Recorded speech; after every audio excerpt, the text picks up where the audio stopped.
بسم اللہ الرحمن الرحیم۔ خلافت کے پہلے دن ہی جو سب سے اہم اور بڑا مسئلہ امیر المومنین حضرت عثمان غنی رضی اللہ تعالی عنہ کے سامنے پیش ہوا وہ خلیفہ ثانی امیر المومنین حضرت عمر فاروق رضی اللہ تعالی عنہ کے بیٹے عبید اللہ ابن عمر کا تھا، جنہوں نے پہلے ہرمزان پھر جفینہ اور اس کے بعد ابو لولو کی بیٹی کو قتل کر دیا تھا۔ دراصل یہ تحر قتل کا مقدمہ تھا جو کہ مسلمانوں کے لیے بڑی سخت آزمائش تھا۔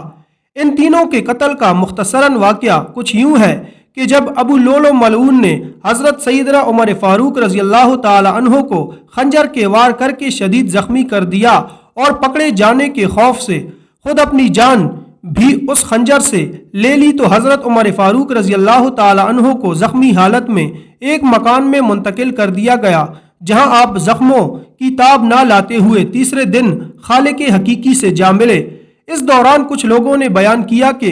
انہوں نے ابو لولو ہرمزان جو کہ مسلمان تھا اور جفینہ جو کہ عیسائی تھا کو ایک جگہ بیٹھے گفتگو کرتے دیکھا تھا۔ جب وہ ان کے پاس پہنچے تو سب کھڑے ہو گئے اور خنجر ان کے ہاتھ سے گر گیا۔ یہ وہی خنجر تھا جس سے ابو لولو نے حضرت عمر فاروق رضی اللہ تعالی عنہ پر حملہ کیا تھا۔ یہ بات جب عبید اللہ ابن عمر بن خطاب نے سنی تو اپنے والد حضرت عمر فاروق رضی اللہ تعالی عنہ کے انتقال کے بعد ننگی تلوار لیے ہوئے نکلے اور ہرمزان تک پہنچ کر اسے قتل کر دیا۔ اس کے بعد وہ جفینہ کے پاس پہنچے اور اسے بھی قتل کر کے اس کی پیشانی پر تلوار کی نوک سے صلیب کا نشان بنا دیا۔ اس کے بعد آپ ابو لولو کے گھر پہنچے اور اس کی بیٹی کو بھی قتل کر ڈالا۔ یہ خبر پورے مدینے میں آگ کی طرح پھیل گئی۔ حضرت صہیب رضی اللہ تعالی عنہ جو کہ اس وقت نماز پڑھانے پر مامور کیے گئے تھے، آپ نے فوراً مداخلت کی اور لوگوں کو بھیجا تاکہ عبید اللہ ابن عمر رضی اللہ تعالی عنہ کو مسلمانوں کے قتل سے روکا جا سکے۔ چنانچہ حضرت سعد بن ابی وقاص رضی اللہ تعالی عنہ وہاں پہنچے اور ان سے تلوار چھین لی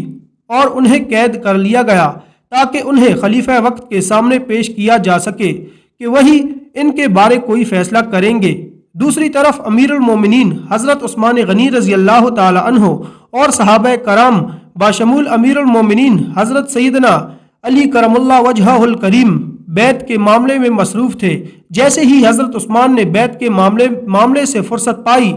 تو ان صحابہ کرام کو اپنے پاس مشاورت کے لیے بلا لیا جو عبید اللہ ابن عمر کے اس عمل پر بات کرنے آئے تھے۔ در حقیقت مشاورت اس بات کے لیے تھی کہ عبید اللہ ابن عمر بن خطاب نے خود ہی انتقام لیا اور وہ بھی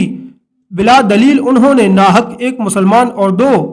ذمیوں کا خون بہایا ہے اور اب یہ قاتلوں کی لائن میں کھڑے ہیں اور اب ان کے متعلق کیا فیصلہ کیا جائے۔ دوستو، یہاں جید صحابہ کرام دو حصوں میں تقسیم ہو گئے تھے اور دونوں طبقوں نے امیر المومنین کے سامنے اپنی اپنی رائے رکھ دی تھی۔ فقہاء اور اہل بصیرت نے کہ جن میں امیر المومنین حضرت علی المرتضیٰ کرم اللہ وجہہ الکریم بھی شامل تھے نے حضرت عمر فاروق رضی اللہ تعالی عنہ کے بیٹے سے قصاص لینے کا خیال ظاہر کیا، اس لیے کہ انہوں نے کھلے طور پر اللہ کے ٹھہرائے ہوئے حدود سے تجاوز کیا تھا۔ دوسری جماعت جس میں کہ صحابہ کرام کی ایک کثیر تعداد شامل تھی، انہوں نے یہ کہہ کر رائے دی کہ کل عمر کو شہید کیا گیا تھا تو آج کیا ان کے بیٹے کو قصاص میں مار دیا جائے گا۔ یہاں حضرت عمرو بن عاص نے حضرت عثمان غنی رضی اللہ تعالی عنہ کو رائے دی کہ اللہ نے آپ کو قضیہ سے بچا لیا، جو کچھ ہونا تھا ہو چکا، آپ اس میں مداخلت نہ کیجیے۔ الغرض یہ ایک انتہائی اہم اور حساس نوعیت کا معاملہ تھا جس پر خلیفہ وقت کو فیصلہ کرنا تھا۔ حضرت عثمان غنی رضی اللہ تعالی عنہ نے سب کی رائے لینے کے بعد جو فیصلہ کیا، تاریخ دانوں کا اس پر اتفاق نظر نہیں آتا، کیونکہ بعضوں کا کہنا ہے کہ آپ نے سیدنا امیر المومنین حضرت علی رضی اللہ تعالی عنہ کی رائے کے موافق فیصلہ فرمایا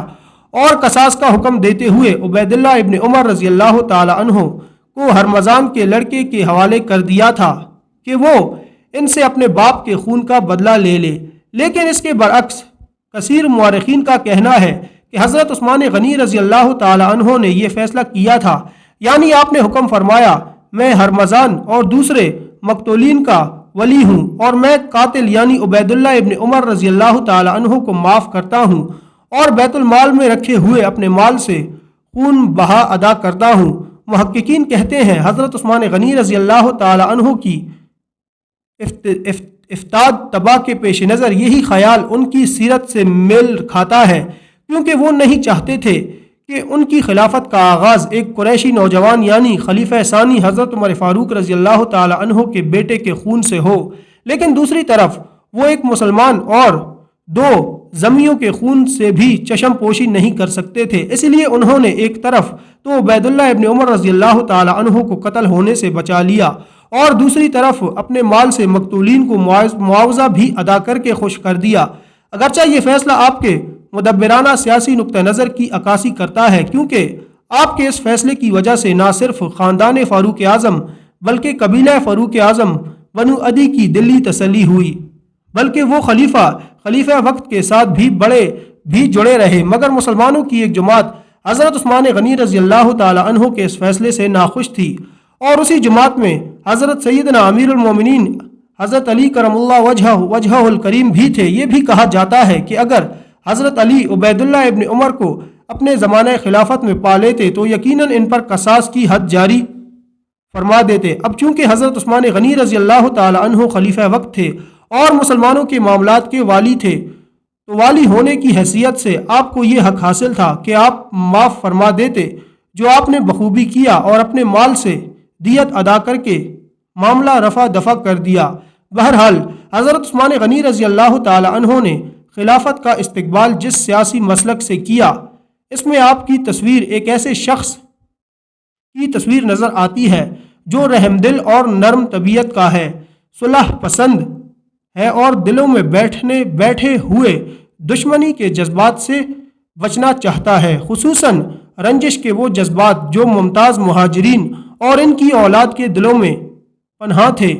اس سیاست کا لازمی نتیجہ یہ ہونا تھا کہ کچھ لوگ خوش اور کچھ ناراض ہوں۔ یہی وجہ تھی کہ حضرت عثمان کی خلافت کا آغاز ایک ایسے ماحول میں ہوا جو شکوک اور اختلافات سے گھرا ہوا تھا۔ اگر حضرت عثمان غنی رضی اللہ تعالی عنہ کی جگہ حضرت عمر ہوتے اور ان کے سامنے کسی نوجوان قریشی کا مقدمہ پیش ہوتا، پھر وہ کیسے ہی خاندان کا فرد اور کیسے ہی باپ کا بیٹا کیوں نہ ہوتا، وہ ایک پختہ کار کی طرح اپنا فرض انجام دیتے۔ دوستوں، حضرت عثمان غنی رضی اللہ تعالی عنہ نے جس طریقے سے اپنے دور خلافت کے آغاز میں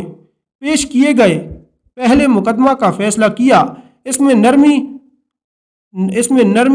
نرم دلی کے نقوش ابھرے ہوئے نظر آتے ہیں۔ دعا ہے رب العالمین آپ پر اپنی رحمت فرمائے اور ہمیں دین اسلام پر صحیح معنوں میں عمل کرتے ہوئے زندگی گزارنے کی توفیق عطا فرمائے، آمین۔